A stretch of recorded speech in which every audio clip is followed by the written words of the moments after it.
Parkdale is a textile company that was founded over 100 years ago. We're primarily located within the Southeast United States, as well as Mexico, Central and South America. Prior to having OneStream, our financial consolidations were prepared within Excel, as well as we had multiple subsidiaries in different ERP systems. So when doing analysis, this created a lot of issues because we would have to either pull information that was only in an Excel consolidation file, or that information may have been in a foreign company's ERP system, which at corporate we may not have had direct access to.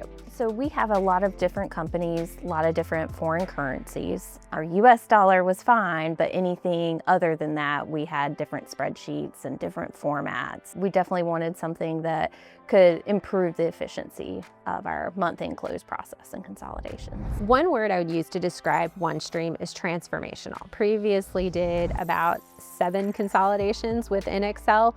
All of those processes are now eliminated and are done within OneStream. We can drill down at the account level, we can drill down into our plant level, entity level, division level, as well as utilizing one of the dimensions to identify our data type for whether we're looking at statutory reporting or US GAAP reporting. A lot of times I would have to pull together analysis for our CFO, and I'm able to now drill down instead of opening up our accounting software and like 10 spreadsheets to piece it together. So that's been incredible. With OneStream, we have already reduced our close cycle by 2 days within the first year of implementation. We're hoping that in this next year, we'll be able to reduce it by another day. One of the biggest things from our accounting team that we can be is be of value to anybody within the organization. Now I am no longer just reporting the information, I am being a business partner to our executive team.